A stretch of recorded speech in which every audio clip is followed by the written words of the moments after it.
Hello, Sir Michael. Kamusta po? Red Band Toys Raymond here. So, ito sir, unboxing and testing tayo sir ng unit na order nyo. The Umarex Glock 19 Gen 5 Airsoft Gas Blowback Pistol. Okay, so this is made by Vega Force Company of Taiwan. Okay, so marami kasi factory gumagawa ng mga unit ni Umarex. And parang si Vega Force yung isa sa mga number one of the best na gumagawa. Okay? Meron kasi ibang brand, hindi ko masyadong type yung quality nila. No? Actually,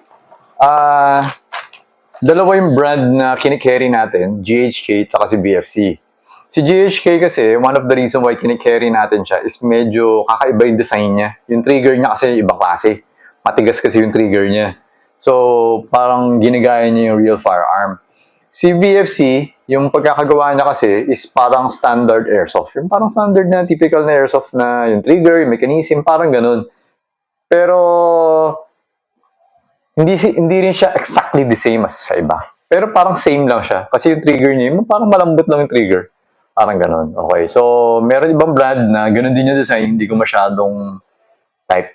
Okay. Kasi na-testing ko na, parang iba yung design. Like yung trigger, medyo mataba. Tapos yung accuracy, hindi ganun ka-accurate. So, kaya hindi ko siya kinikerry. Okay? So, pagdating sa Umarex, I only carry the VFC and the GHKs. Okay?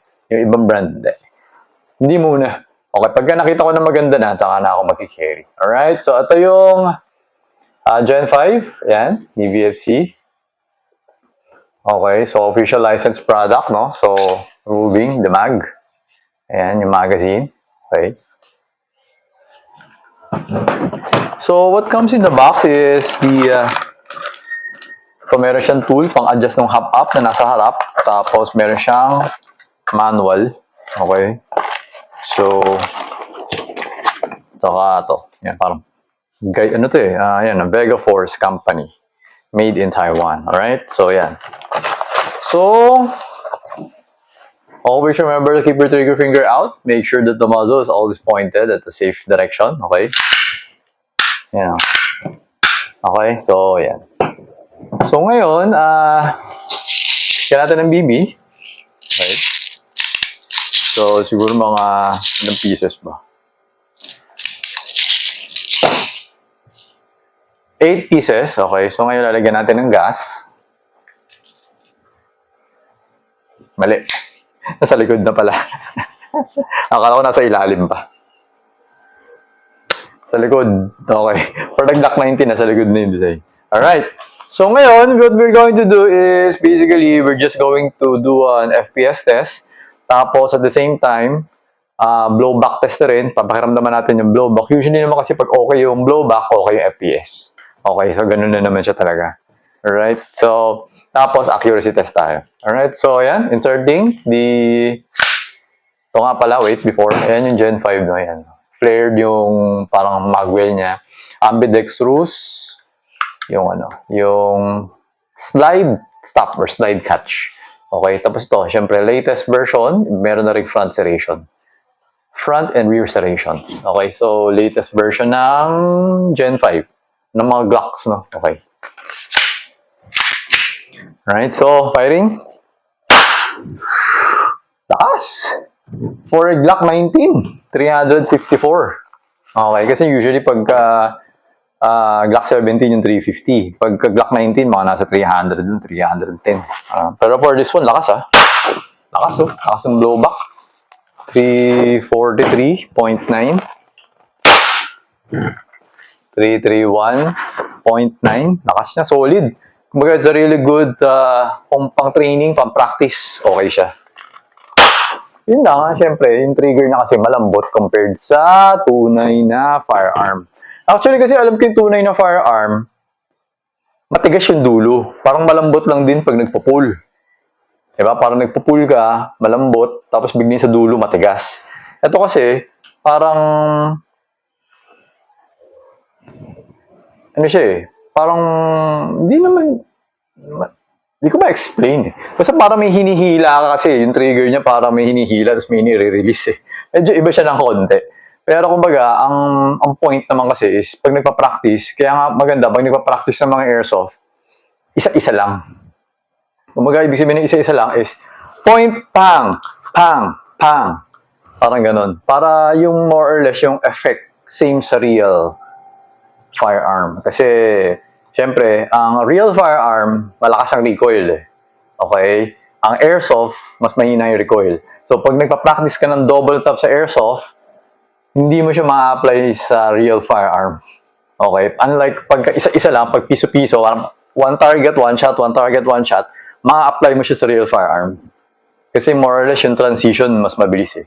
Tapos, yun ka, pag nagpa-practice, huwag masyado malayo yung target. Liitan mo yung target, medyo lapitan mo.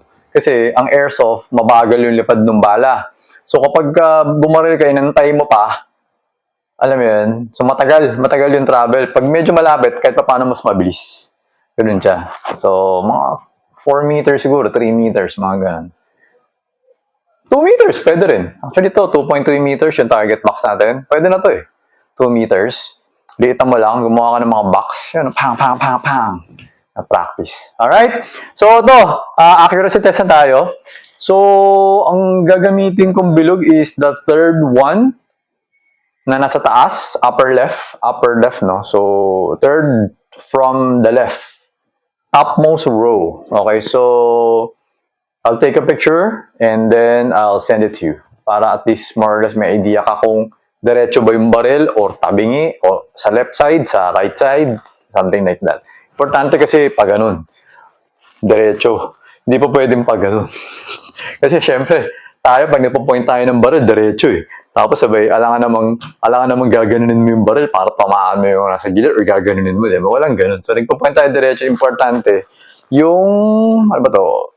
X-axis. Dapat nasa X-axis siya parati. Okay, so, ano ba? X-axis ba? Y-axis? So, anyway, tara, barilin natin. Dead center, oh. Okay. So, yung unang-unang puto ko, gitnang-gitna. Tapos yung tatlo, medyo nasa right side. Alright, so, it would help if you're using a slightly heavier BB. Okay. So, ang gamit kasi natin, 0.20 lang. So, anyways. Ang target size natin, yung bilog, it's only 4 centimeters. Ha? Tapos, the distance is 2.3 meters. So, maliit lang talaga yan. Napakaliit lang yan. Kung iisipin mo, kung headshotin mo, baka ano yan, pwede natin sabihin 20 meters yung tao, yung headshot. Parang ganun. So, parang nag-headshot ako ng 20 meters. Pwede na, or 10 meters. 10 meters? Hindi, parang masyadong malapit pag 10 meters eh. 10 meters, tao, malaki pa yun eh. Siguro yung 2 inches siguro pwede, or baka 4 inches pag tao headshot. Pero to, 4 cm, parang ang liit na to. Parang siguro 20 meters na to headshot. So, ganun na siya ka-accurate, no? Yun yung maganda kapag nag-shooting kayo na malapit. Alright? This is sa malayo. Kasi malayo, ano yun? Ano gagawin nyo? Malaki yung target, di ba? So, maliit na lang. Mas maganda pa. Saka mas matipid sa space. Mas makakapag-practice kayo anytime. Alright? So, ito, Sir Michael, nag-opening slide. Kumbaga, nag-lock na yung slide, no? Open na siya kasi wala ng bala. Yung magazine. Ayan. Alright? So, the units are working perfectly. So, katulad ng sinasabi ko, avoid pushing this down. Okay? Kasi makakaid yung slide. Darating yung time, mapudpud yan. So, just pull it back. And then, hammer down. Okay? So, ayun, Sir Michael. Okay na tong unit mo. So, ipapako na siya. Then, padala ko na siya sa inyo ngayon. Alright? So, ayun, sir. Thank you for your order. Until next transaction po, always remember to stay safe, stay great, be good, and be thankful always. God bless po, sir. Bye-bye.